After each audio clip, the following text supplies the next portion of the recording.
الحمد للہ وکفی وسلام علی عباده الذین اصطفی اما بعد۔ سورہ الحجرات مدنیہ ہے، اس میں 18 آیات ہیں۔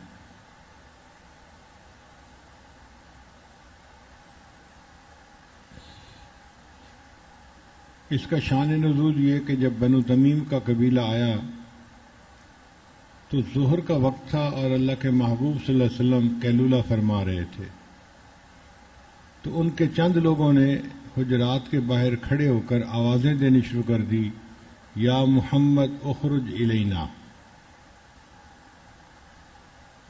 ان کو آداب کا پتہ نہیں تھا، تو اللہ رب العزت نے یہ سورت اتار کر ایمان والوں کو نبی علیہ السلام کے آداب سکھائے، لہذا اس کی پہلی 5 آیات میں آداب رسالت ہیں۔ پہلی 5 آیات میں آداب رسالت ہیں، اور ان کو یاد کرنے کے لیے ہمیں 3 لفظ یاد کرنے پڑیں گے: لا تقدموا، لا ترفعوا، لا تجہروا۔ ان 3 الفاظ سے ہمیں پوری بات سمجھ میں آ جائے گی۔ لا تقدموا میں بات سمجھ آ جائے گی کہ ہم نے کسی کام میں ان سے پہل نہیں کرنی،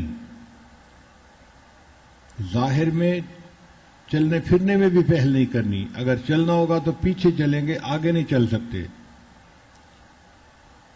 اور یہی آداب نبی علیہ السلام کے ورثاء علماء کے لیے بھی ہیں۔ حدیث پاک میں آتا ہے، ابو درداء رضی اللہ تعالیٰ عنہ سیدنا صدیق کے قرآنوں سے آگے چل رہے تھے، تو نبی علیہ السلام نے فرمایا، ابو درداء، سورج کسی ایسے شخص پر طلوع نہیں ہوا جو ابو بکر پر فضیلت رکھتا ہو، اور تم اس سے آگے چل رہے ہو۔ تو ابو درداء عنہ نے پھر پیچھے چلنا شروع کر دیا۔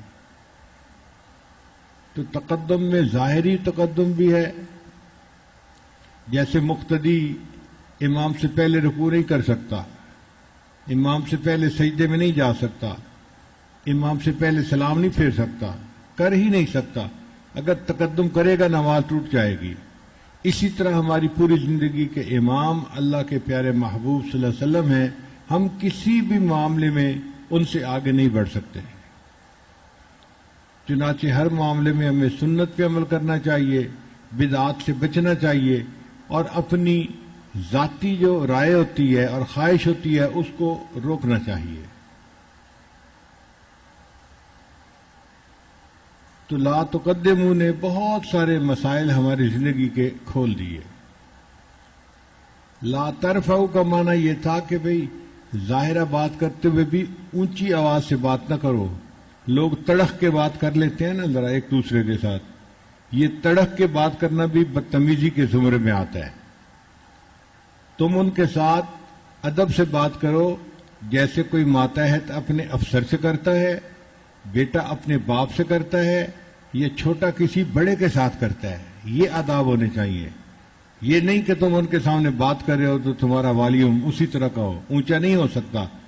یہ اتنا بڑا گناہ ہوگا کہ تمہارے کیے ہوئے عمل ضائع ہو جائیں گے، تمہیں پتہ بھی نہیں چلے گا۔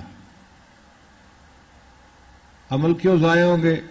گناہ سے عمل تو نہیں ضائع ہوتے، وہ اس لیے ضائع ہوں گے کہ تمہاری آواز کی بلندی سے اللہ کے محبوب کو ایذا پہنچے گی، اور نبی علیہ السلام کو ایذا پہنچانا یہ کفر ہے، اور اس کفر کی وجہ سے عمل ضائع ہو جاتے ہیں۔ اچھا جی، ہم آواز اونچا نہیں کرتے، کیا ہم آواز برابر کر سکتے ہیں؟ تو فرمایا وَلَا تَجْهَرُوا لَهُ بِالْقَوْلِ، تم ان کو اس طرح نہیں پکار سکتے جس طرح ایک دوسرے کو پکارتے ہو۔ انہوں نے کیوں کہا یا محمد؟ ایسا نہیں کہنا چاہیے تھا۔ میں نے اپنے محبوب کا اتنا اکرام کیا کہ قرآن مجید میں جہاں موقع آیا میں نے نام سے نہیں پکارا۔ یہ عجیب بات ہے، اتنے انبیاء کا تذکرہ آیا، اللہ نے نام سے پکارا، یا آدم، یا نوح، یا زکریا، یا ابراہیم، یا موسیٰ، نام لے کے پکارا۔ جہاں نبی علیہ السلام کا تذکرہ آیا اللہ نے ان کو لقب سے پکارا، یا ایھا الرسول، یا ایھا النبی، یا ایھا المزمل، یا ایھا المدثر، تو القاب سے پکارا، اللہ نے اتنا اکرام فرمایا. تو جب اللہ اکرام فرماتے ہیں تو تم کون ہوتے ہو نام لے کر بات کرنے والے؟ وَلَا تَجْهَرُوا لَهُ بِالْقَوْلِ. اس لیے صحابہ کرام جب نبی علیہ السلام کو پکارتے تھے تو محبت سے یا رسول اللہ فداک امی و ابی، اے اللہ کے رسول آپ پر میرے ماں باپ قربان ہو جائیں.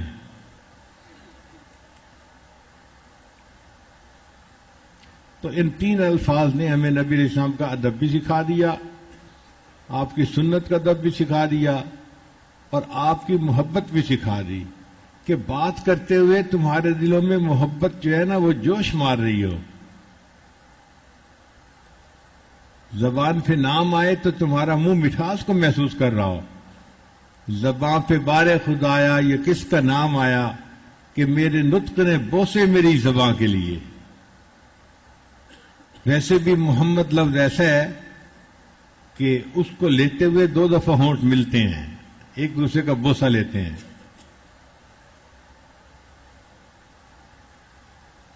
پھر اس کے بعد اگلی 4 آیات میں مقام صحابہ کو کھولا گیا. اس میں 3 لفظ ہمیں یاد رکھنے ہیں، فتبینوا واصلحوا اور فاقسطوا. کوئی بھی خبر آئے تو اس کے بارے میں معلوم کرنا کہ یہ خبر ٹھیک بھی ہے یا نہیں، یہ فرض ہے ہمارے اوپر. حدیث پاک میں آتا ہے جو بندہ سنی سنائی باتوں پر عمل کرتا پھرے اس کے جھوٹا ہونے کے لیے یہی بات کافی ہے. اب اس سے محدثین نے ایک پورا علم کا باب نیا کھولا، مضمون کھولا کہ حدیث کو نقل کرنے کے لیے جو نقل کرنے والا بندہ ہے وہ معتمد بندہ ہونا چاہیے، جھوٹا نہ ہو، فاسق نہ ہو، مجہول الحال نہ ہو. محدثین سینکڑوں میلوں کا سفر کرتے تھے صرف اس بات کا پتہ کرنے کے لیے کہ روایت کرنے والے بندے کے حالات کیا ہیں. جو روایت ہو وہ ٹھیک روایت ہو، سقی بندہ ہونا چاہیے، ثقہ ہونا چاہیے. چنانچہ انہوں نے جرح اور تعدیل کا ایک فن بنایا اور اسماء و رجال کے اس فن میں انہوں نے لاکھوں حضرات کے حالات زندگی کو قلم بند کیا. یہ وہ علم ہے جو دنیا کی کسی قوم کے پاس نہیں ہے. یہودی ہوں، عیسائی ہوں، ہندو ہوں، سکھ ہوں، کوئی بھی ہوں، کوئی اپنے مذہب میں اتنے لاکھوں لوگوں کے حالات ڈاکومنٹڈ نظر نہیں دکھا سکتا، صرف مسلمانوں کے پاس ہیں. کیوں ہے کہ ان لوگوں نے نبی علیہ السلام کی حدیث کی روایت کی. کوئی بھی بندہ پوچھ سکتا ہے کہ یہ بندہ تھا کیسا. اب ہم چٹان پہ پاؤں رکھتے ہیں، ہم بتا سکتے ہیں کہ اس بندے کے حالات ایسے تھے، یہ اتنا متقی تھا، اتنا نیک تھا، ایسا عالم تھا، ایسا فلاں تھا، ایسا فلاں تھا. یہ خواب کی کچی باتیں نہیں ہیں، یہ نبی علیہ الصلوۃ والسلام کے کلام کو اللہ نے دنیا کے اندر مضبوطی عطا فرمائی. مگر اس میں ہمارا عقیدہ یہ ہے کہ یہ جرح اور تعدیل کے جتنے قوانین ہیں، ناپ تول کے قوانین، یہ صحابہ کے بعد لاگو ہوتے ہیں، صحابہ پر لاگو نہیں ہوتے. کیوں؟ کہ صحابہ کو نبی علیہ السلام نے حدیث کی روایت کی اجازت دی تھی. بلغوا انی ولو آیا، سارے مجمع کو کہا تھا کہ میری ایک آیت بھی تمہیں بات بھی پتہ چلے، اس بات کو تم آگے پہنچاؤ. اب جب نبی علیہ السلام نے ان کو آگے پہنچانے کا منصب دے دیا تو کوئی بندہ ہے جو ناپ تول کرے جی کہ یہ پہنچانے کے قابل ہے یا نہیں؟ ان کو تو ڈگری نبی علیہ السلام نے دے دی. اس لیے ہمارا عقیدہ ہے الصحابۃ کلہم عدول، صحابہ سارے کے سارے عدول تھے، عادل تھے، سچے تھے. صحابہ کرام فرشتے نہیں تھے، انسان تھے. کئی مواقع ایسے آئے کہ بعض ذرات سے کچھ کوتاہیاں ہوئیں بتقاضۂ بشریت، مگر ہمارا عقیدہ یہ ہے کہ کہ اللہ نے ان سے وہ کام ایسے کروا دیے کیونکہ اللہ مسائل کو واضح کرنا چاہتے تھے. اب دور صحابہ میں کوئی قتل ہی نہ ہوتا، کوئی زنا ہی نہ کرتا، شراب ہی نہ پیتا، تو ان کے حد جاری ہونے کے مسائل کیسے واضح ہوتے؟ نبی علیہ السلام کی مبارک زندگی میں سیدہ صاحب پیش ہی نہ آتا تو سیدہ صاحب کا مسئلہ کیسے کھلتا؟ نبی علیہ السلام کی زندگی میں کبھی نماز قضا ہی نہ ہوتی تو قضا نماز کو پورا کرنے کا مسئلہ کیسے واضح ہوتا؟ تو محبوب صلی اللہ علیہ وسلم کی موجودگی میں ایک مرتبہ اللہ نے نماز بھی قضا کروا دی اور ایک مرتبہ سجدہ سہو والی کیفیت بھی بنا دی. اور نبی علیہ السلام نے فرمایا لا نسیتو بل نسیتو، میں بھولا نہیں، میں بھلا دیا گیا ہوں. اب اللہ جب چاہے جس کو بھلا دے. تو یہ اس لیے معاملات پیش آئے تاکہ دین کھل کے سامنے آ جائے. مگر ایک ایسا کام تھا کہ جو نبی علیہ السلام کے زمانے میں نہیں ہوا، اور وہ تھا صحابہ کے درمیان باہم ایک دوسرے کے ساتھ جنگ ہونا، قتال ہونا.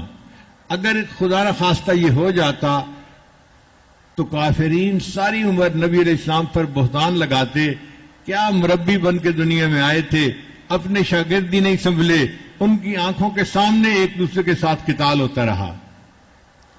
اور نبی علیہ السلام اپنے محبوب پہ تو یہ الزام برداشت نہیں کر سکتے تھے، لہذا محبوب کی مبارک زندگی میں کوئی ایسا واقعہ نہیں پیش آیا. ہاں جب نبی علیہ السلام نے پردہ فرما لیا تو دور صحابہ میں ایسے واقعات پیش آئے، اور ان کے پیش آنے کا مقصد یہ تھا کہ بعد میں آنے والے لوگوں کے لیے مسائل کا حل سامنے آ جائے. ہمارا عقیدہ یہ ہے کہ دونوں طرف کے صحابہ کرام کے درمیان جو غلط فہمی ہوئی، آپس میں جنگیں ہوئی، تو غلط فہمی کی بنیاد پہ تھیں. ادھر والے بھی مخلص تھے، ادھر والے بھی مخلص تھے، اور ہم ان کے ساتھ بھی محبت رکھتے ہیں، ان کے ساتھ بھی محبت رکھتے ہیں. صحابہ باہم جنگ بھی کریں تو وہ سعید ہیں، ادھر کے بھی شہید ہیں، ادھر کے بھی شہید ہیں. ہم ان کے بارے میں یہ عقیدہ رکھتے ہیں، اور ہم صحابہ کو معیار حق سمجھتے ہیں. ان کا جو ایمان تھا وہ ایمان کا معیار تھا. قرآن مجید میں اللہ فرماتے ہیں فَإِنْ آمَنُوا بِمِثْلِ مَا آمَنْتُمْ بِهِ فَقَدْ اهْتَدَوْا، اگر یہ لوگ ایمان لائیں جیسے اے صحابہ تم ایمان لائے ہو تب یہ ہدایت یافتہ ہوں گے. تو اللہ نے صحابہ کے ایمان کو معیار بنا کے پیش کیا ہے، اس لیے صحابہ معیار حق تھے، اور ان میں سے کوئی بندہ کسی کی بھی پیروی کرے گا ہدایت پا جائے گا. ان کے بارے میں جو بغض دل میں رکھے گا حقیقت میں یہ نبی علیہ السلام کے بعد بغض ہے. فمن احبہم فبحبی احبہم، محبوب نے فرمایا جو ان سے محبت کرے گا میری محبت کی وجہ سے ان سے محبت کرے گا، اور جو ان سے بغض رکھے گا وہ میرے بغض کی وجہ سے ان سے بغض رکھے گا. اس لیے ہم صحابہ کرام سے دل میں محبت رکھتے ہیں اور ان کے نقش قدم پر چلنا اپنی سعادت سمجھتے ہیں، اور ہم اپنے آپ کو اہل سنت والجماعت کہلواتے ہیں. اہل سنت والجماعت کا کیا معنی؟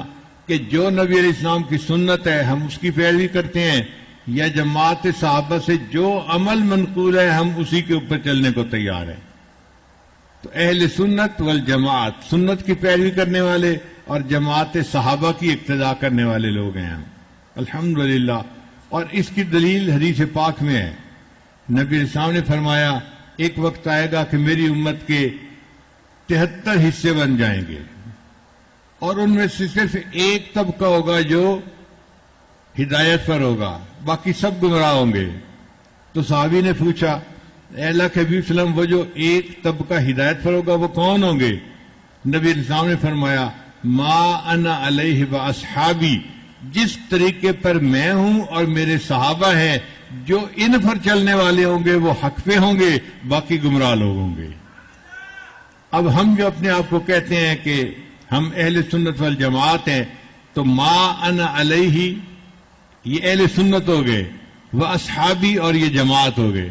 تو ما انا علیہ و اصحابی کا مصداق ہم اہل سنت والجماعت ہیں الحمدللہ ثم الحمدللہ. پھر اس کے بعد 3 آیات میں اللہ تعالیٰ نے مسلمانوں کی آپس میں جو محبت ہے، اخوت ہے، اس کو کھولا ہے.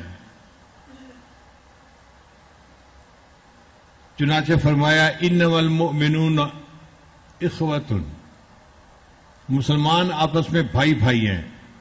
ایک رشتہ ہوتا ہے خونی، ایک باپ کے 2 بیٹے بھائی کہلاتے ہیں، اور ایک رشتہ ہوتا ہے دین کا. چنانچہ 2 کلمہ پڑھنے والے آپس میں بھائی بھائی بن جاتے ہیں. یہ بھی ایک رشتہ ہے اور ہمیں اس رشتے کا بھی اکرام کرنا چاہیے.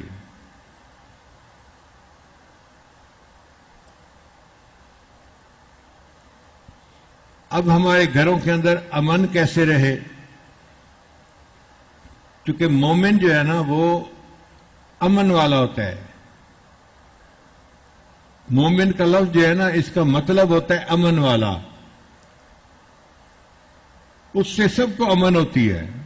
وہ کسی کا نقصان نہیں کرتا، نہ کسی کی جان کا، نہ کسی کی مال کا، نہ کسی کی عزت آبرو کا. وہ ایسا بندہ ہوتا ہے، اس لیے اس کو مومن کہا جاتا ہے. تو ہمارے گھروں کے اندر جو آپس میں لڑائی جھگڑے ہیں یا ایک دوسرے کے ساتھ نفرتیں ہیں، کینہ ہے، حسد ہے، بغض ہے، ان کا علاج کیا کیا جائے؟ شریعت نے اس کے بارے میں 2 بنیادی باتیں بتائیں جو ان تمام نفرتوں کی بنیاد بنتی ہیں. جو بیج ہے اس کو اگر نہیں بو گے تو یہ نفرتیں پیدا نہیں ہوں گی. پہلا بیج کیسے بویا جاتا ہے؟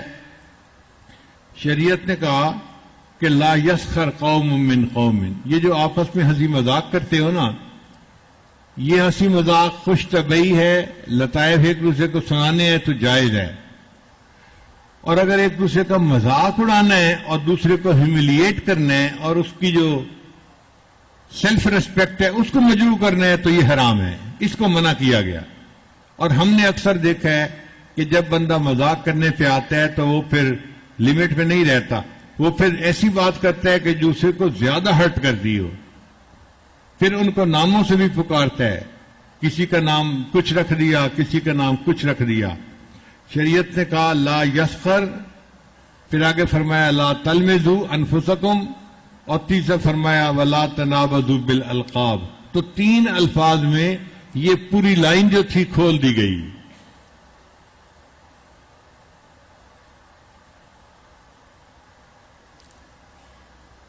تو دوسری چیز جس سے آپس میں نفرتیں پیدا ہوتی ہیں وہ ہوتی ہے کہ انسان بدگمان ہو جاتا ہے. گمان ہے نا انسان کے اندر آ جاتا ہے خیال، اچھا بھی خیال آ سکتا ہے، برا بھی آ سکتا ہے.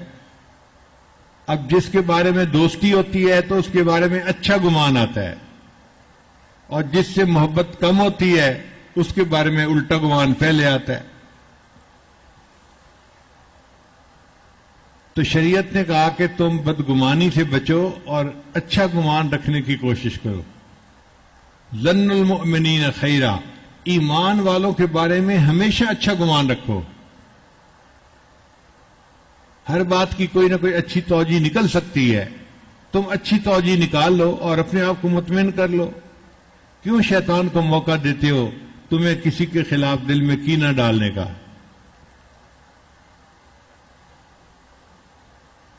اگر کسی بندے نے کوئی گناہ کیا اور تنہائی میں کیا تو معاملہ اس کے اور اللہ کے درمیان ہے. تم عالم الغیب کیوں بنتے ہو بھائی؟ کیوں گمان کرتے ہو؟ مت گمان کرو، معاملہ اللہ پہ چھوڑو. اپنی پوی تے پرائی بھولونی. ہمارے بزرگوں نے کہا کہ تمہیں اپنی پڑ جائے پرائی بھول جائے، اور آج ہمیں اپنی تو ہوتی نہیں، بس پرایوں کی ہوتی ہے. اس کے اندر کیا ہے، اس کے اندر کیا ہے، اس کے اندر کیا ہے. ہم ایپ ٹٹولتے پھرتے ہیں اور لوگوں پہ الزام لگاتے پھرتے ہیں. اس لیے فرمایا کہ اللہ نے جہنم کے اندر ایک الگ وادی بنائی ہے، ویل لکل ہمزۃ لمزہ. اس ویل وادی میں بھیجا جائے گا اس بندے کو جو دوسروں کے ایپ ٹٹولتا ہے اور دوسروں کے اوپر الزامات لگاتا ہے.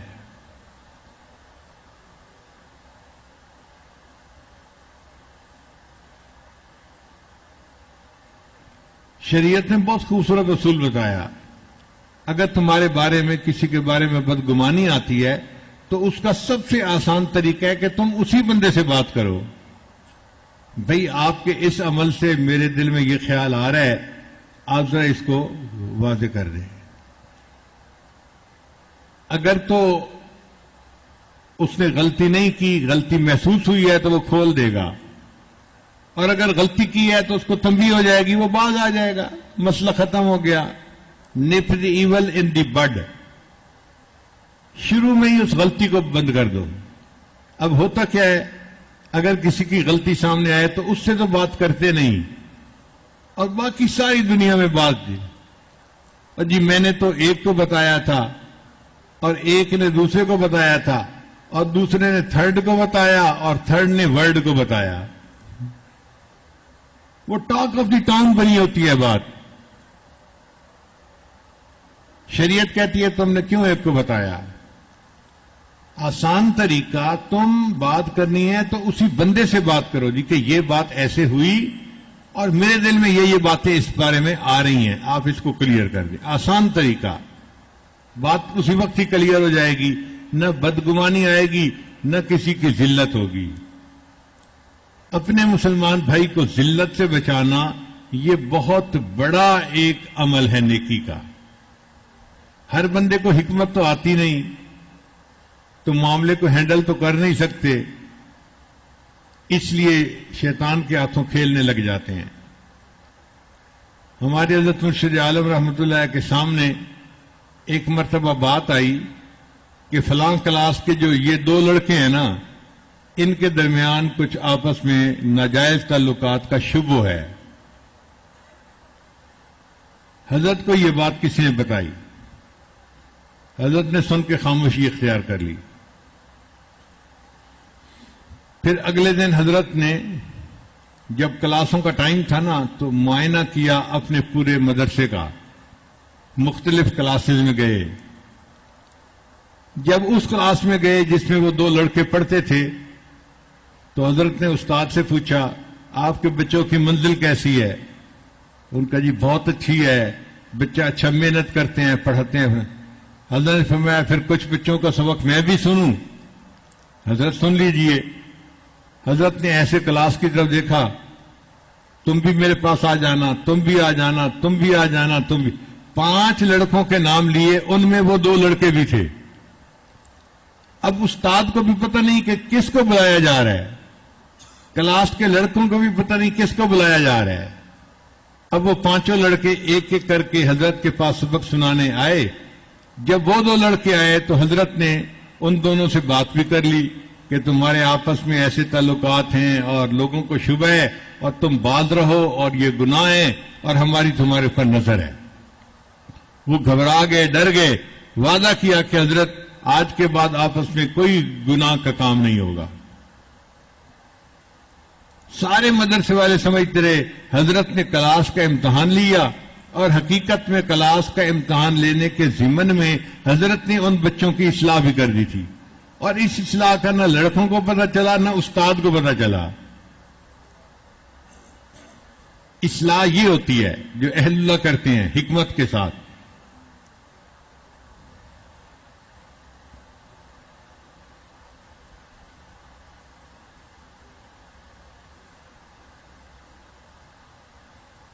چنانچہ حدیث مبارکہ ہے، حضرت شیخ الحدیث صاحب نے مجھے ایک حدیث مبارکہ نکال کے دی کہ ایک مرتبہ ایک صاحب سے چوری کا الزام لگا اور 4 گواہ بھی تھے.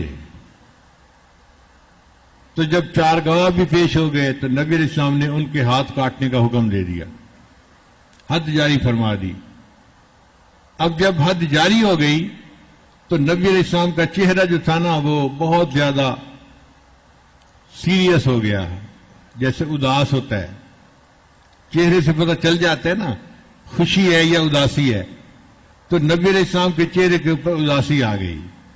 تو صحابی نے پوچھا اے اللہ کے حبیب صلی اللہ علیہ وسلم، آپ کے چہرے پہ ہم اداسی دیکھ رہے ہیں.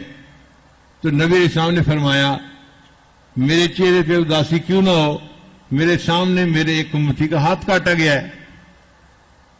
اے اللہ کے حبیب صلی اللہ علیہ وسلم آپ ہی نے تو حکم دیا. تو نبی علیہ السلام نے فرمایا کہ جب کسی کے گناہ پر گواہ شرعی پیش ہو جائیں تو قاضی کے لیے حد جاری کرنے سوا کوئی آپشن ہی نہیں ہوتی.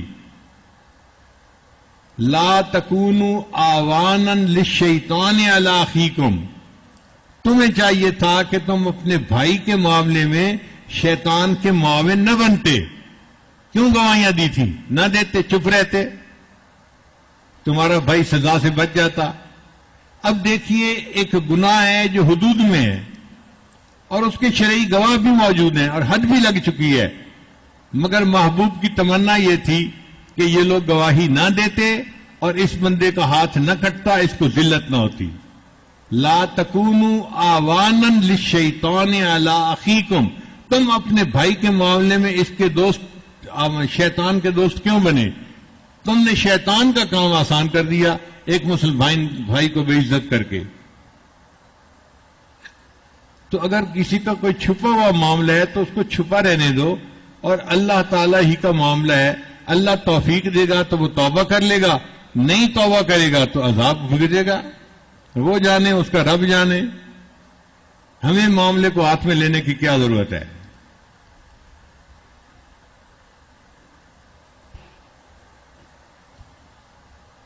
تو ایک فتبینوا کے لفظ نے زندگی کے کتنے مسائل کے حل سامنے کر دیے.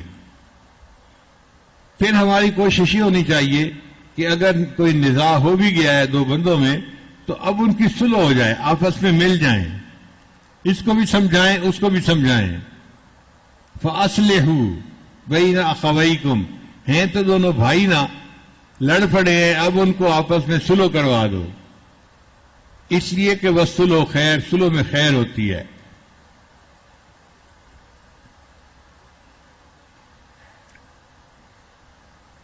چنانچہ سیدنا حسن رضی اللہ تعالی عنہ، ان کو نبی علیہ السلام جب دیکھتے تھے تو سینے سے لگاتے تھے، پیار کرتے تھے اور فرماتے تھے کہ میرا یہ بیٹا فئتین عظیمتین من المؤمنین، مومنین کی دو بڑی عظیم جماعتیں ہوں گی، ان کے درمیان صلح کا سبب بنے گا. چنانچہ ایک وقت ایسا آیا کہ ایک طرف سیدنا علی رضی اللہ عنہ کی فوج تھی اور ایک طرف سیدنا امیر معاویہ رضی اللہ عنہ کی فوج تھی. آپس میں کوئی اختلاف رائے تھا اور یہ بہت بڑا جھگڑا بن سکتا تھا. بہرحال حق حضرت امیر سیدنا علی رضی اللہ عنہ کے ساتھ تھا.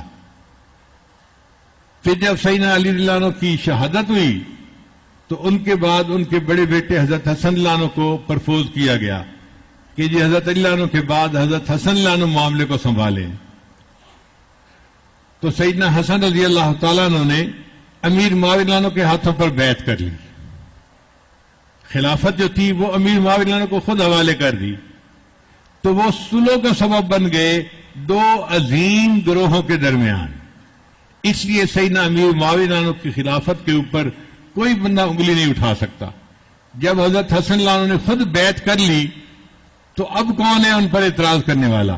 اب تو صلح ہو گئی، معاملہ ہی ٹھپ ہو گیا. تو سیدنا حسن رضی اللہ عنہ نے صلح کروا کے بتا دیا کہ دیکھو اس صلح کی خاطر اتنی بڑی بڑی چیزوں کو قربان کیا جا سکتا ہے. حق میرا تھا مگر میں نے اپنے حق کو چھوڑ دیا صرف اس لیے کہ بھائیوں کے درمیان صلح ہو جائے، اختلاف ختم ہو جائے. اب صلح کے لیے جو بندہ زیادہ قربانی دے گا اللہ کے ہاں اس کو ثواب بھی زیادہ ملے گا. مگر جو صلح کروانے والے ہیں وہ یوں نہ کریں کہ ایک بندے کو دبا دیں اور دوسرے کی شرائط پر اس کو منوا دیں. نہیں، وَأَقْسِطُوا، تم دوسرے کی بھی رعایت کرو، اس کا بھی خیال رکھو. تم دونوں کا خیال رکھنا، عدل و انصاف کا خیال رکھنا، انصاف کرواتے ہوئے یہ نہیں کہ ایک کی گردن بازو مروڑ کے اس کو کہو کہ نہیں جو دوسرے کی شرائط ہے تم اس کے اوپر عمل کر لو. تمہیں خیال دونوں کا رکھنا ہوگا. تو شریعت نے دیکھو کتنا خوبصورت اصول بتا دیا. پھر اس کے بعد ایک آیت احترام انسانیت کے بارے میں آتی ہے جس میں اللہ تعالیٰ نے فرمایا یا ایھا الناس انا خلقناکم من ذکر و انثی، اے انسانوں ہم نے تمہیں ایک مرد اور ایک عورت سے پیدا کیا. ایک باپ تھا آدم علیہ السلام اور ایک ماں تھی اما حوا. اسی سے سارے انسان پیدا ہوئے. لہذا سب کے ماں باپ ایک ہیں تو سب ایک دوسرے کے بھائی بن گئے. تو جو بھی انسان ہے وہ بحیثیت انسان ایک دوسرے کا بھائی ہے. ایک تو ہے نا دین کی وجہ سے بھائی ہونا, ایک ہے خون کی وجہ سے باپ کے ایک ہونے کی وجہ سے بھائی ہونا, اور ایک ہے انسان ہونے کے ناطے بھائی ہونا. سارے انسان بھائی ہیں ایک دوسرے کے انسانیت کے ناطے, اور ہمیں دوسرے انسان کا احترام کرنا چاہیے. شریعت نے کہا کہ تم اگر اس سے بات کرنے لگو تو قولوا للناس حسنا, انسانوں کے ساتھ اچھے انداز سے کلام کرو. تمہارے الفاظ کا چناؤ ایسا ہو کہ دوسرے بندے کا دل متوجہ ہو تمہاری طرف. اور جب بات کرو تو یہ نہ ہو کہ تم اپنے چہرے پہ نفرت ظاہر کر رہے ہو. نہیں, ولا تصائر خدک للناس, انسانوں کے ساتھ بات کرتے ہوئے تیوریاں مت چڑھاؤ. خوشگوار چہرے سے بات کرو, محبت بھرے چہرے سے بات کرو. تو شریعت نے ہمیں احترام انسانیت سکھایا اس وقت جب دنیا اس بات کو جانتی نہیں تھی. حدیث پاک میں ہے کہ ایک جنازہ آ رہا تھا یہودی کا, تو نبی علیہ السلام اٹھ کر کھڑے ہو گئے. ایک صحابی نے حیران ہو کے پوچھا, اے اللہ کے حبیب صلی اللہ علیہ وسلم, یہ تو یہودی تھا اور آپ اس کے اکرام میں کھڑے ہو گئے. نبی علیہ السلام نے فرمایا الیست نفسن, کیا انسان نہیں تھا؟ یعنی میں انسانیت کے احترام میں کھڑا ہوا ہوں. تو دیکھیے اگر نبی علیہ الصلوۃ والسلام احترام انسانیت کا اتنا خیال کرتے ہیں تو ہمیں بھی اس کا خیال کرنا چاہیے. بعض جذباتی نوجوان بہت ہی زیادہ الٹی باتیں زبان سے لے آتے ہیں. ہمارے بزرگوں نے فرمایا کہ نہیں, دل کی کیفیت تمہاری جو ہے وہ دل میں رکھو, لیکن ظاہرہ جب انٹریکٹ کرو کسی کے ساتھ تو محبت سے کرو, پیار سے کرو. تم انسان سے بات کر رہے ہو, گناہ سے نفرت کرو, گناہگار سے نفرت نہ کرو. اس لیے کہ ہو سکتا ہے گناہگار کو گناہ سے توبہ کی توفیق مل جائے اور اس کی روحانیت پہلے کی نسبت زیادہ ہو جائے. توبہ کرنے سے انسان کو ترقی مل جاتی ہے. چنانچہ ابو محجن سقفی ایک شخص تھا جو شرابی تھا, عادت پڑی ہوئی تھی, شاعر بھی تھا, مگر بندہ بہت ٹیلنٹڈ تھا, بہت عقل مند تھا, تیار تھا. 2 مرتبہ اس نے عثمان غنی کے زمانے میں شراب پی اور اس کو حد جاری ہوئی, کوڑے لگے. جب 2 مرتبہ لگ گئے تو عثمان غنی نے سوچا کہ اس کو مدینۃ رسول میں نہیں رہنے دینا چاہیے. اگر یہ عادی مجرم ہے تو باہر جائے, گناہ کرنا ہے تو حرم میں نہ کرے, حرم سے باہر جا کے کرے.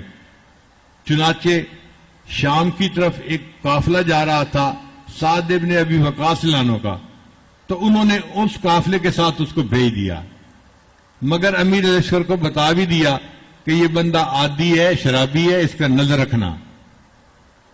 اب اللہ کی شان دیکھیں کہ لشکر میں جا کے بھی اس نے شراب پی, تو سعد ابن ابی وقاص لانوں نے اس کو قید کروا دیا. اپنے خیمے کے ساتھ ایک خیمہ تھا جو جیل بنایا ہوا تھا, اس کو زنجیروں سے باندھ دیا, بیڑیاں لگوا دی, ہتھکڑیاں ڈال دی, اور اس خیمے میں اس کو وہاں رکھ لیا تاکہ اس کی نگرانی خود کر سکیں گے. مسلمانوں کا مقابلہ تھا رستم کے ساتھ, فارس والوں کے ساتھ. رستم کے ساتھ 6 لاکھ فوج تھی اور مسلمانوں کی کل تعداد 30,000 تھی. اب آپ بتائیے کوئی جوڑ بنتا ہے؟ 30,000 بندے اور مقابلے میں 6 لاکھ فوجی. چنانچہ 9 دن جنگ رہی. ابتدائی چند دن مسلمانوں کے لیے بہت مشکل تھے.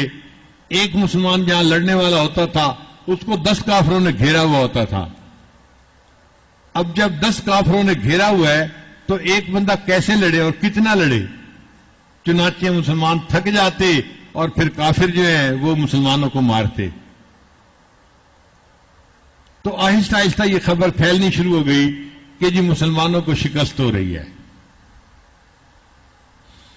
اب جب یہ خبر پھیلی تو ابو محجن ثقفی جو تھا اس نے بچوں کی طرح رونا شروع کر دیا،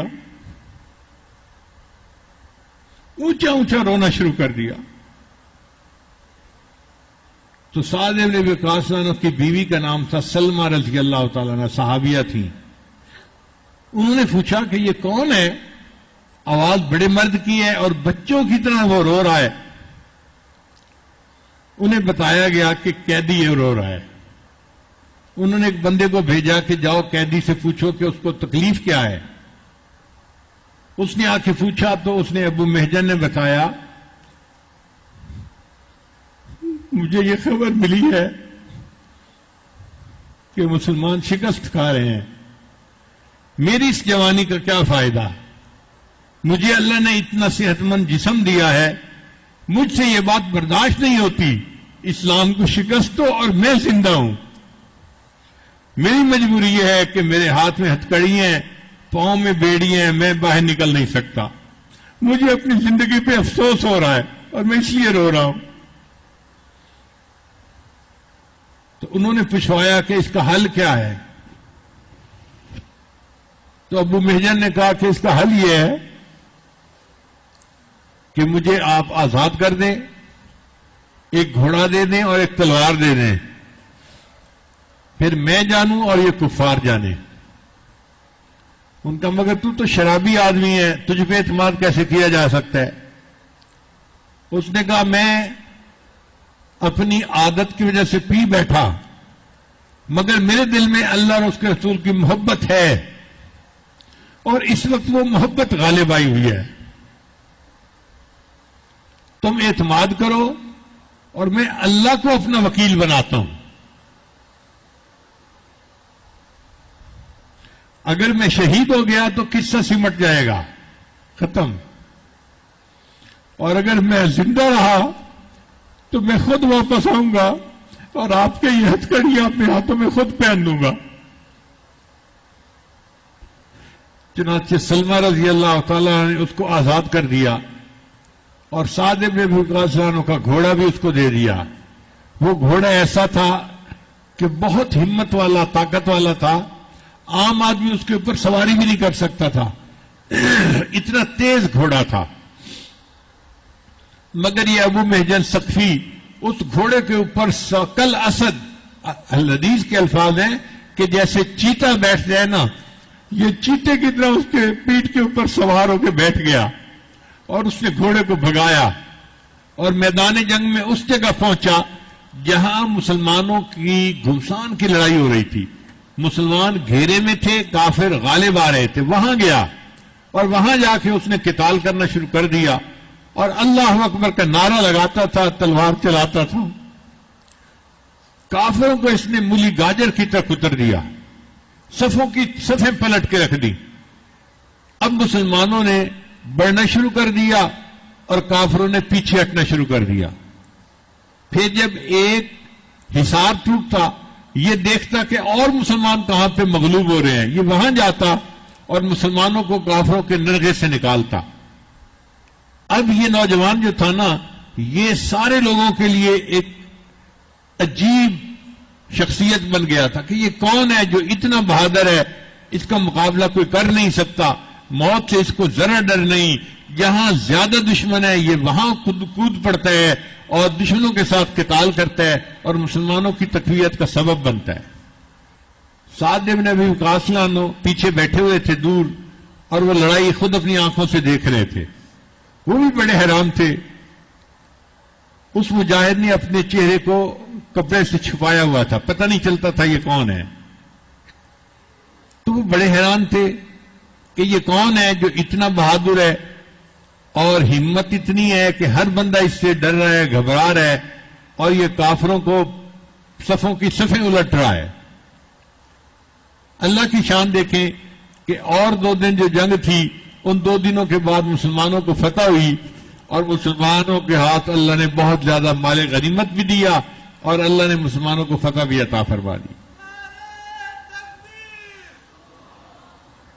اب سعد بن ابی وقاص رضی اللہ تعالیٰ عنہ اپنے خیمے میں واپس آئے۔ ان کے چہرے پہ خوشی بھی تھی اور تعجب بھی تھا، حیرانی بھی تھی.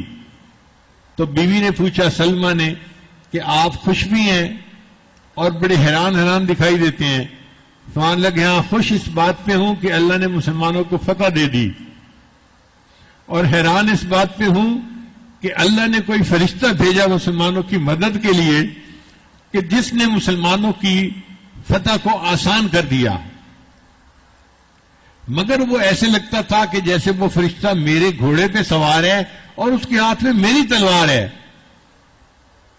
تو جب انہوں نے پوچھا تو تب بیوی نے بتایا کہ آپ نے سچ کہا، وہ ایک مجاہد تھا اور وہ جو شرابی قیدی تھا یہ وہ تھا. اس کے دل میں اللہ اور اس کے رسول کی محبت جو ہے وہ جوش مار رہی تھی اور وہ رو رہا تھا کہ میرے زندہ رہنے کا کیا فائدہ. اب دیکھو کتنا بڑا جرم ہے، مگر اس پر بھی ایسا وقت آتا ہے کہ اللہ اس سے دین کی خدمت لے لیتے ہیں. تو گناہگار سے نفرت نہ کرو، ہو سکتا ہے اللہ توبہ کی توفیق دے دے اور یہی بندہ دین کا بڑا کام کرنے والا بن جائے. خیارکم فی الجاہلیت خیارکم فی الاسلام اذا فقہوا، جو تم میں جاہلیت میں آگے بڑھے ہوئے ہیں جب وہ سمجھ جائیں گے تو اسلام میں بھی تم سے آگے بڑھ جائیں گے. تو گناہگار سے نفرت نہیں کرنی ہوتی، گناہ سے نفرت کرنی ہوتی ہے. تو اکرام المسلمین نے شریعت میں ہمیں یہ کہا کہ تم کسی کی سیلف ریسپیکٹ کو مجروح نہ کرو، اس کا مذاق نہ اڑاؤ، اس کے بارے میں بدگمانی ذہن میں نہ لاؤ. آپس میں الفت و محبتوں سے رہو گے تو تمہارے گھر جنت کا نمونہ بن جائیں گے.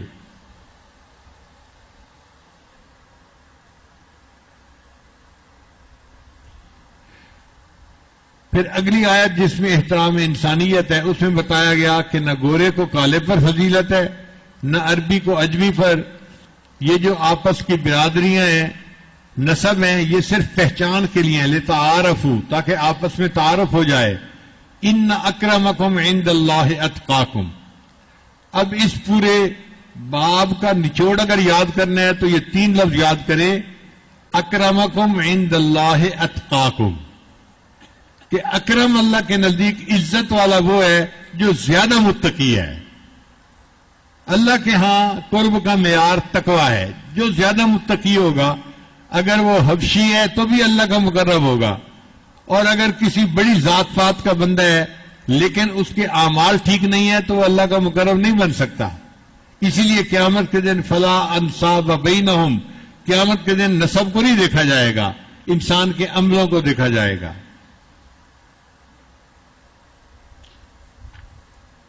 پھر اس کے بعد اگلی آیت آج کی ہے، ذرا توجہ فرمائیے. یہ 5 آیتیں ہیں اور اسی کے اوپر اس حدیث کا اختتام ہوتا، اس سورت کا اختتام ہوتا ہے. ان میں سے پہلی آیت ہے قالت الاعراب آمنا، کہہ دیا ان عرابیوں نے، دیہاتیوں نے، ہم ایمان لے آئے. قل لم تؤمنوا، محبوب آپ فرما دیجئے تم ایمان نہیں لے آئے. ولکن قولوا اسلمنا، تم یہ کہو کہ ہم اسلام لے آئے. ولما يدخل الایمان فی قلوبکم، ابھی ایمان اچھی طرح راسخ ہو کر تمہارے دلوں میں داخل نہیں ہوا. اس آیت کو پڑھنے سے یوں محسوس ہوتا ہے جیسے ایمان الگ چیز ہے، اسلام الگ چیز ہے. علماء نے لکھا ہے کہ ایمان اور اسلام دونوں ایک ہیں، اسی لیے مسلمان وہی ہوتا ہے جو مومن ہوتا ہے، اور مومن وہی ہوتا ہے جو مسلم ہوتا ہے. اللہ تعالی نے قرآن مجید کی ایک آیت میں مومنین اور مسلمین کو ایک ہی آیت میں جمع کیا ہے، ایک جگہ پر. یعنی وہی لوگ مومن تھے اور وہی لوگ مسلمان تھے. تو آپس میں ایک بھی ہے مگر ان میں تھوڑا سا فرق ہے. ہمارے اکابر نے سمجھانے کے لیے کہا کہ مبدا اور معاد کا فرق ہے، کہ ایمان کی ابتدا انسان کے دل سے شروع ہوتی ہے. ایمان سب سے پہلے کہاں آتا ہے؟ دل میں آتا ہے، اور پھر پھیلتے پھیلتے انسان کے جسم پر جب اس کے آثار ظاہر ہوتے ہیں اور انسان شریعت کی پابندی کرتا ہے تو اس کو اسلام کہتے ہیں. تو دل سے شروع ہوا اور ظاہر پر آ کر ختم ہوا. تو شروع میں ایمان تھا اور جو آخر پہ نظر آیا وہ کیا تھا؟ اسلام تھا. اور کئی مرتبہ یہ ظاہر سے شروع ہوتا ہے کہ بندے نے کلمہ پڑھ لیا اور وہ مسلمان کہلایا، تو یہ ظاہر سے شروع ہو گیا، مبدا یہ بن گیا. اور پھر آہستہ آہستہ اس کے دل میں اللہ کی محبت بھی آ جاتی ہے اور دین کا یقین بھی آ جاتا ہے، تو اس کے دل کے اندر یہ چیز داخل سے ہو جاتی ہے، تو انتہا دل پر جا کر ہوئی. تو کبھی دل سے ابتدا ہوتی ہے ظاہر پہ انتہا، اور کبھی ظاہر سے ابتدا ہوئی اور دل پہ انتہا ہوتی ہے. تو یہ مبدا اور معاد کا فرق ہے، ظاہر کا فرق ہے، باہر کا اندر کا فرق ہے، ہیں ایک ہی چیزیں یہ دونوں. ایک بزرگ سے کسی نے پوچھا کہ حضرت ایمان اور اسلام کا پتہ نہیں چلتا کہ فرق کیا ہے. ان کا کہ میں علمی مسئلوں میں تو نہیں پڑھتا، میں آسان لفظوں میں سمجھاتا ہوں کہ اللہ کو ماننا یہ ایمان ہے، اللہ کو ماننا اور اللہ کی ماننا یہ اسلام ہے. اللہ کو ماننا ایمان ہے اور اللہ کی ماننا، تو آپ بھی یہ دو فکریں یاد رکھیں، اللہ کو ماننا ایمان ہے اور اللہ کی ماننا اسلام ہے. اللہ کو ماننا یہ بہت بڑا عمل ہے، کیونکہ ہم اللہ کو دیکھ کے نہیں مان سکتے، بن دیکھے مان سکتے ہیں.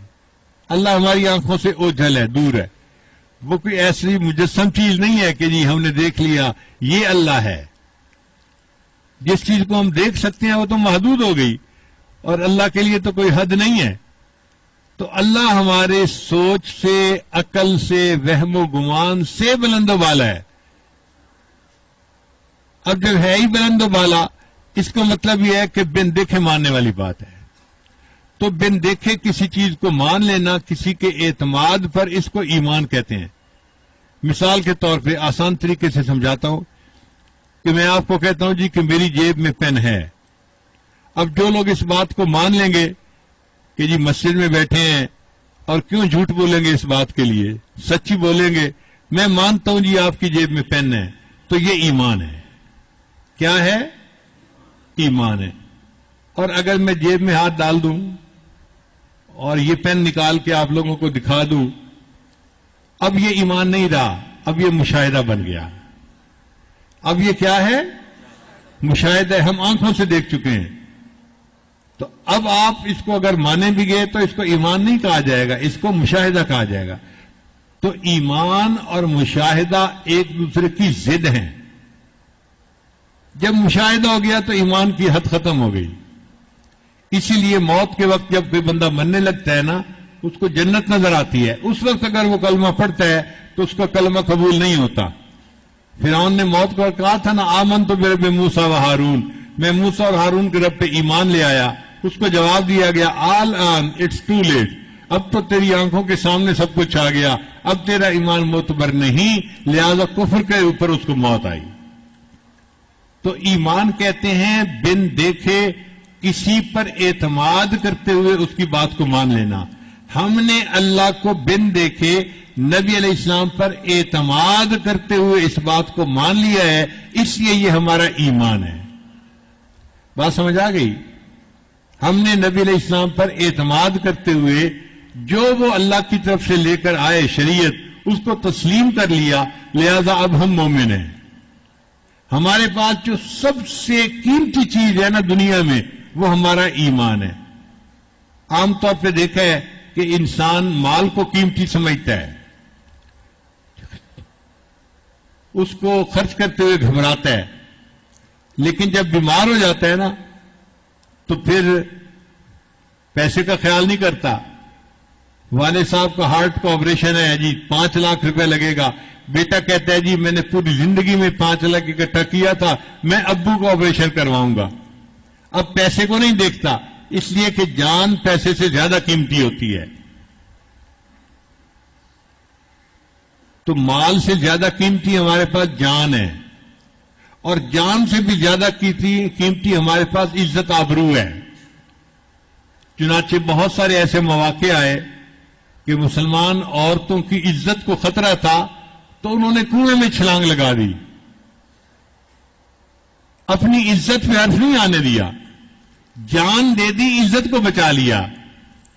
تو مال خرچ کر کے ہم نے جان کو بچایا اور جان کو خرچ کر کے ہم نے اپنی عزت کو بچایا، اور عزت سے بھی زیادہ قیمتی ہمارے پاس ہمارا ایمان ہے، یہ اس سے بھی زیادہ قیمتی ہے۔ چنانچہ ایک صحابی تھے جو کافر بادشاہ کے نرغے میں تھے،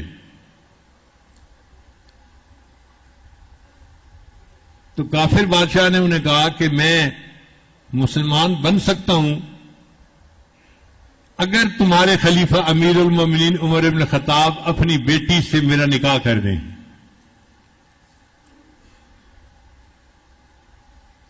اپنی بیٹی سے میری شادی کر دیں۔ ان کا جی میں تو یہ بات نہیں کر سکتا، پوچھ کے بتا سکتا ہوں۔ چنانچہ کافر بادشاہ نے اس کو چھوڑ دیا، وہ عمر لانو کے پاس آئے۔ امیر المومنین کافر بادشاہ نے مجھے یہ کہا تھا کہ میں اس شرط پہ مسلمان ہوتا ہوں اگر عمر الخطاب اپنی بیٹی سے میری شادی کر دیں۔ تو میں نے خطاب لانا کہا تم نے ہاں کیوں نہ کی؟ حضرت بیٹی آپ کی تھی، میں ہاں کیسے کر سکتا تھا؟ فرمایا کیا عمر کی بیٹی کی عزت اسلام سے زیادہ قیمتی تھی؟ تمہیں چاہیے تو فوراً ہاں کر دیتے۔ اگر میری بیٹی سے نکاح کر کے وہ اسلام کو قبول کرتا ہے تو میں اس کے لیے فوراً تیار ہوں۔ تو ہمارے پاس جو سب سے زیادہ قیمتی چیز ہے وہ کیا ہے؟ آہستہ بول رہے ہیں، سب سے زیادہ قیمتی چیز کیا ہے؟ اور عجیب بات ہے کہ آج ایمان کے بارے میں ہی ہم بے فکر ہوئے ہیں۔ ایسا دجالی دور آ گیا کہ انسان کو اپنے ایمان کی فکر ہی نہیں رہی۔ نبی اسلام نے فرمایا ایسا دور ہوگا، صبح اٹھے گا ایمان والا ہوگا، شام سونے کے لیے بستر پہ جائے گا ایمان سے خالی ہوگا۔ اس کا مطلب یہ کہ ہمیں ایمان کی فکر ہی ختم ہو گئی ہے، اور یہ بہت بڑا گناہ ہے جو ہمارے اندر آتا جا رہا ہے۔ چھوٹی چھوٹی باتوں پہ ایسی باتیں کر دینا جس سے انسان دائرہ اسلام سے ہی خارج ہو جاتا ہے۔ آج کل کے حالات کو دیکھ کے نوجوان اللہ کے بارے میں بیزاری کی باتیں کر دیتے ہیں، شریعت کے بارے میں بیزاری کی باتیں کر دیتے ہیں۔ ساری پابندیاں ہمارے ہی لیے ہیں جی۔ اس قسم کی باتیں کلمات کفر ہوتے ہیں اور بندہ ایمان سے خالی ہو جاتا ہے۔ ایسی باتوں سے بہت ڈرنا چاہیے، بچنا چاہیے، اپنے ایمان کی حفاظت کرنی چاہیے۔ اسی لیے آج ہم نے اللہ کو بن دیکھے مانا ہے تو جنت سستی ہے۔ ایک خشک کھجور بھی اللہ کے راستے میں صدقہ دے دیں گے، حدیث پاک میں آتا ہے ایک خشک کھجور کے صدقے اللہ بندے کو جنت عطا فرما دیتے ہیں۔ آپ بتاؤ سونے چاندی سے بنی جنت کی قیمت وہ تو ملین ٹریلین ڈالر میں ہونی چاہیے تھی۔ ایک خشک کھجور میں جنت کو بیچ دینا یہ کوئی ایسی بات تو نہیں ہے، یہ اس لیے ہے کہ بن دیکھے مانا ہے ہم نے۔ جب دیکھ لیں گے تو پھر اس کی قیمت ادا نہیں کر سکیں گے۔ اس کو سمجھانے کے لیے میں آپ کو ایک واقعہ سنا دیتا ہوں۔ ایک بزرگ گزرے ہیں بہلول دانا رحمت اللہ علیہ، ہارون رشید کے زمانے میں تھے۔ ایک دفعہ ہارون رشید اور اس کی بیوی دریا کے کنارے کے اوپر واک کر رہے تھے، چہل قدمی کر رہے تھے۔ ہارون رشید چند فٹ آگے تھا اور اس کی بیوی جو تھی وہ چند فٹ پیچھے آ رہی تھی، اور آگے بہلول دانا بیٹھے ہوئے ریت کے چھوٹے چھوٹے گھر بنا رہے تھے۔ جیسے بچے کھیلتے ہیں نا ریت پانی سے، تو وہ گھر بناتے ہیں پاؤں ہاتھوں سے، تو بہلول دانا گھر بنا رہے تھے۔ اب ہارون رشید آگے بڑھا، اس نے کہا السلام علیکم۔ وعلیکم السلام۔ بہلول کیا کر رہے ہو؟ جی میں گھر بنا رہا ہوں۔ کیوں گھر بنا رہے ہو؟ جو خریدے گا میں اس کے لیے دعا کروں گا اللہ اس گھر کے بدلے اس کو جنت میں گھر عطا فرما۔ بہلول قیمت کتنی ہے؟ انہوں نے کہا جی 1 درہم قیمت ہے۔ اب ہارون رشید بادشاہ تھا، اس نے سوچا جہاز ہے پرواز کر رہا ہے، بیٹھا ہوا جنت کے گھر الاٹ کر رہا ہے۔ اس نے ہلکا سمجھا، چلا گیا آگے۔ پیچھے اس کی بیوی آئی، اب بیوی نے بھی سلام کیا، بہلول کیا کر رہے ہو؟ گھر بنا رہا ہوں۔ کیوں گھر بنا رہے ہو؟ بیوی جو اس کو خریدے گا میں دعا کروں گا اللہ اس گھر کے بدلے اس بندے کو جنت میں گھر عطا فرما۔ اب وہ اولیاء کا احترام دل میں رکھنے والی عورت تھی۔ اس نے پوچھا قیمت کتنی ہے؟ انہوں نے کہا 1 درہم ہے۔ اس نے اپنے فرش میں سے 1 درہم نکالا اور دے دیا۔ اچھا 1 درہم لے لو اور میرے لیے بھی دعا کر دینا اللہ مجھے بھی جنت میں گھر عطا فرمائے۔ لو جی میاں بیوی شاہی محل میں واپس آ گئے۔ اب جب رات کو سوئے تو ہارون رشید نے خواب دیکھا کہ یہ جنت کی سیر کر رہا ہے اور جنت کے مکان ہیں، 1 اینٹ سونے کی 1 اینٹ چاندی کی، اور کیا خوبصورت جو ہے وہ عمارتیں ہیں۔ اس میں ایک سرخ یاقوت کی عمارت بنی ہوئی ہے، روبی کی عمارت۔ روبی پتھر ہوتا ہے، سرخ پتھر ہوتا ہے، چھوٹا سا پتھر ہونا اور عورت کی انگوٹھی میں لگا ہوا ہو تو وہ محفل میں بیٹھ کے اپنا ہاتھ دوسروں کو ویسے ہی دکھاتی ہے کہ پتہ چلے کہ میرے پاس یہ پتھر ہے، انگوٹھی ہے اس کی۔ اب انگوٹھی پہ اتنا ان کو مان ہوتا ہے تو وہ پورا محل روبی کا بنا ہوا، یا اللہ۔ ہارون رشید بھی دیکھ کے حیران ہوا۔ جب دروازے پہ دیکھا تو اس کے اوپر زبیدہ کا نام لکھا ہوا تھا۔ ہارون رشید کی حیرت اور بڑھ گئی، یہ میری بیوی کا گھر ہے، چلو میں بھی دیکھتا ہوں یہ اندر سے کیسا ہے۔ اب ہارون رشید دروازے پر آیا، وہاں ایک سیکورٹی گارڈ تھا، فرشتہ تھا۔ اس نے کہا کہ تم اندر کیوں جا رہے ہو؟ اور نے کہا جی یہ میری بیوی کا نام لکھا ہوا ہے، یہ میری بیوی کا گھر ہے۔ اس نے کہا ہے تو تمہاری بیوی کا گھر، اس جہان کا یہ دستور ہے کہ جس کا نام لکھا ہوتا ہے وہی اندر جا سکتا ہے، دوسرا نہیں جا سکتا، تو میاں جا پیچھے ہٹ۔ اس نے جو دھکا دیا نا تو ہارون رشید کی آنکھ کھل گئی۔ اب ہارون رشید کو بڑا افسوس کہ میں نے تو مکان لیا نہیں اور میری بیوی نے مکان لے لیا اور میں محروم ہو گیا۔ اب ایک تو اس کو افسوس تھا کہ میں نے موقع کو مس کر دیا، گولڈن اپرچونٹی تھی، میں نے اس کو مس کر دیا، اور دوسرا بڑا افسوس اس کو یہ تھا کہ بیوی مجھ سے زیادہ عقلمند نکلی۔ یہ جو ہوتا ہے نا مردانہ غیرت، اس کو برداشت نہیں کرتی کہ بیوی نے صحیح ڈیسیژن لے لیا اور میں نے غلط لیا، اس میں اس کو افسوس اور بھی زیادہ تھا۔ اب اس کو تو چین آرام لٹ گیا، سارا دن کہیں دل نہیں لگ رہا، کام میں کچھ کرنے کو دل نہیں چاہتا، افسوس ہوا جا رہا ہے کہ میں نے بس نقصان کر لیا اپنا۔ لیکن انسان کو اللہ نے بنایا ایسے ہے کہ اس کا دماغ جو ہے نا وہ تھاٹ پروسیس کرنا شروع کر دیتا ہے۔ اس کو کہتے ہیں آفٹر میتھ، یعنی جو ہو چکا وہ تو ہو چکا، اب کیا ہو سکتا ہے، سوچنا شروع کر دیا۔ اب یہ سوچتے سوچتے ہارون کے ذہن میں خیال آیا، اچھا آج بھی ہم دریا کے کنارے سیر پہ جائیں گے، اگر آج بیٹھا ہوا نا بہلول تو ایک مکان کا تو میں سودا لازمی کر لوں گا۔ چنانچہ دفتر سے جلدی گھر آ گیا اور بیوی کو کہا کہ چلو چلتے ہیں واک کرنے کے لیے، بیوی کو بھی گھسیٹا ساتھ اور لے کے چل پڑا۔ چنانچہ جا رہے مگر تلاش نظریں کر رہی ہیں بہلول کو، اللہ کہیں بیٹھا ہوا آج پھر مل جائے، آج تو میں سودا کر لوں گا۔ اللہ کی شان دیکھیں، بہلول ایک جگہ پھر بیٹھا ہوا مل گیا، وہ مکان ہی بنا رہا تھا۔ ہارون آگے بڑھا، السلام علیکم۔ وعلیکم السلام۔ بہلول کیا کر رہے ہو؟ مکان بنا رہا ہوں۔ کیوں؟ جو خریدے گا میں دعا کروں گا اللہ اس شخص کو اس مکان کے بدلے جنت کا گھر عطا فرما۔ بہلول اس کی قیمت کتنی ہے؟ بہلول نے کہا بادشاہ سلامت پوری دنیا کی بادشاہی۔ بہلول کل تو 1 درہم میں مکان بیچ رہے تھے اور آج پوری دنیا کی بادشاہی مانگتی ہو جو میں دے ہی نہیں سکتا، اپنی ساری بادشاہی دے دوں تو پوری دنیا کی بادشاہی نہیں ہے، تو میں تو خرید ہی نہیں سکتا۔ بہلول نے کہا بادشاہ سلامت کل بن دیکھا سودا تھا، آج دیکھا ہوا سودا ہے، کل قیمت تھوڑی تھی آج قیمت زیادہ ہے، آپ سودے کو دیکھ چکے ہیں۔ تو وہی بات ہے، آج جنت بن دیکھے سستی مل رہی ہے، ایک خوش کھجور کے بدلے مل جاتی ہے، اور کل جب ہم اپنی آنکھوں سے موت کے وقت جنت کو دیکھیں گے پھر ایمان قبول نہیں ہوگا، چونکہ اب یہ ایمان نہیں رہا، اب یہ مشاہدہ ہو گیا۔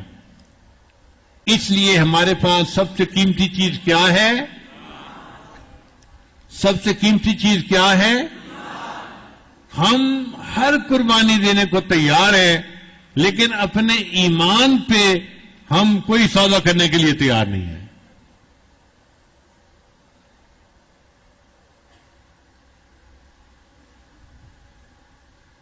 آج کفر مسلمانوں کو ڈراتا ہے، ہمارے پاس طاقت ہے، ہمارے پاس یہ ہے، ہم تمہیں پہاڑوں کے زمانے میں پہنچا دیں گے، ہم تمہیں یہ کر دیں گے، تباہ کر کے رکھ دیں گے۔ بھئی جو بھی تم ہو، لیکن خدا ہمارا کوئی اور ہے۔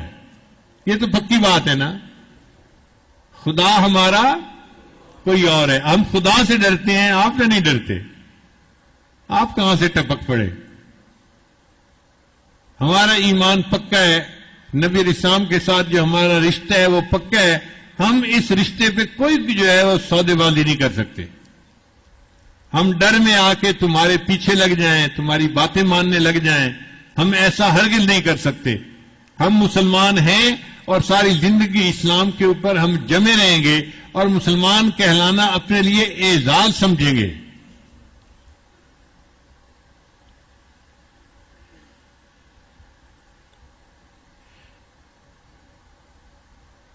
کسی شاعر نے عجیب کلام کہا ہے، طاقتیں تمہاری ہیں اور خدا ہمارا ہے۔ طاقتیں تمہاری ہیں اور خدا ہمارا ہے، عکس پہ نہ اتراؤ، آئینہ ہمارا ہے۔ طاقتیں تمہاری ہیں اور خدا ہمارا ہے، عکس پہ نہ اتراؤ، آئینہ ہمارا ہے۔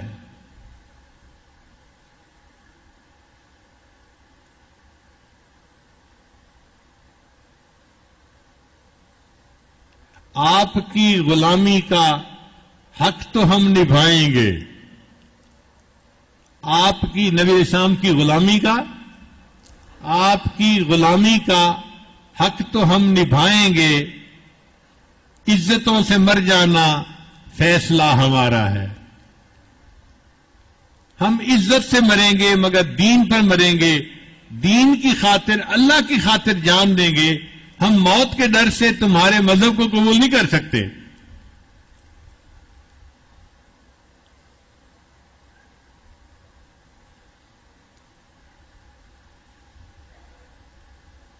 غیرت جہاد اپنی زخم کھا کے جاگے گی،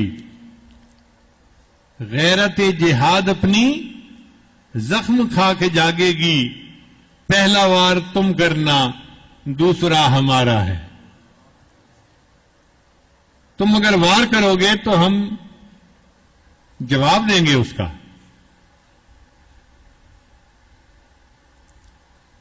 تو مومن کو کمزور نہ سمجھے کوئی۔ مومن کے اندر جو ایمان کی طاقت ہوتی ہے نا، اس کی وجہ سے مومن ساری دنیا سے ٹکرا جاتا ہے۔ تو ہم اس ایمان کی قوت کو سمجھیں کہ یہ کیا چیز ہے جو ہمارے اندر ہے، اور اسی کی وجہ سے اللہ تعالیٰ قیامت کے دن ایمان والوں کو بہت نعمتیں عطا فرمائیں گے۔ صرف ایمان کی برکت کی وجہ سے اس کو نعمتیں عطا فرمائیں گے۔ حدیث پاک میں آتا ہے کہ قیامت کے دن اللہ تعالیٰ فرشتوں کو فرمائیں گے کہ حقوق العباد کا فیصلہ کرو۔ چنانچہ بندوں کے جو ایک دوسرے پر حق ہوں گے نا، اس کا فیصلہ ہوگا۔ اس نے غیبت کی تو اس کو حق دلاؤ، اس نے بہتان لگایا اس کو یہ کرو، اس کو وہ کرو، اس نے دل آزاری کی اس کو یہ کرو۔ سارے حقوق العباد کا فیصلہ کر دیا جائے گا، اور فرشتے آ کر کہیں گے یا اللہ، ہم نے تو تیرے بندوں کے درمیان حقوق العباد کا فیصلہ کر دیا، اب کوئی بھی بندہ ایسا نہیں کہ جس کے اوپر بندوں کا حق ہو، صرف حقوق اللہ موجود ہیں۔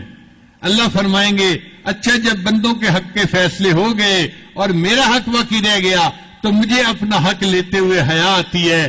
جس نے بھی کلمہ پڑھا اس کو کہو کہ وہ جنت میں چلا جائے۔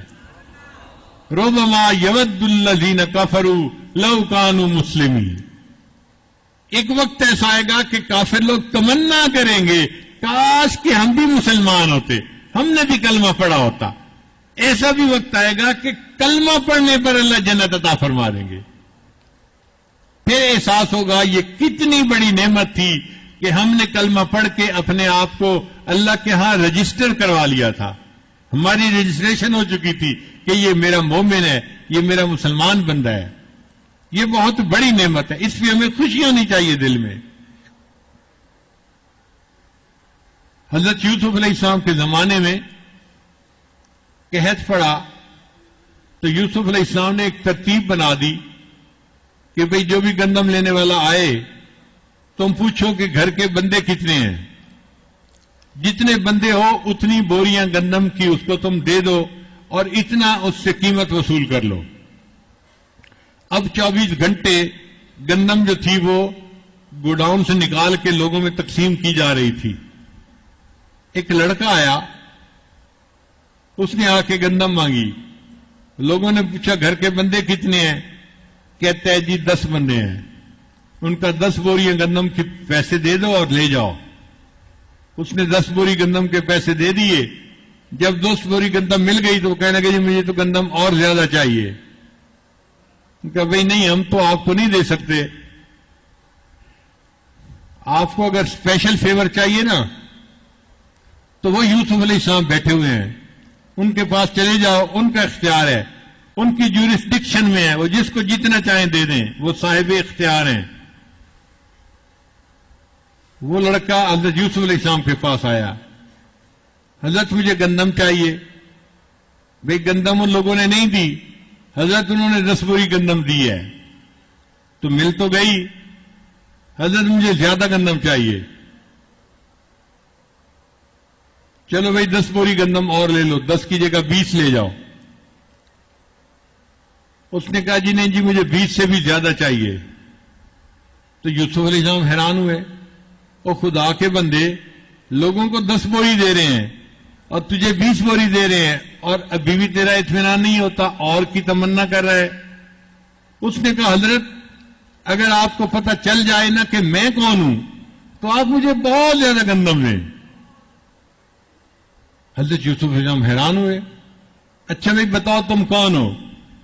اس نے کہا کہ حضرت جب زلیخا نے آپ کے اوپر بہتان لگایا تھا نا تو جس بچے نے آپ کی پاک دامنی کی گواہی دی تھی وہ بچہ میں ہوں، اب بڑا ہو کے جوان ہو گیا ہوں. اب یوسف علیہ السلام نے جب یہ سنا کہ یہ وہ بچہ ہے جس نے میری پاک دامنی کی گواہی دی تھی تو دل میں محبت اٹھی. اس بچے کے ماتھے پہ بوسہ دیا، پیار کیا اور لوگوں کو کہا کہ بھئی اس کو تم 500 بوری گندم دو اور اس کو گھر بھی پہنچا کے آؤ.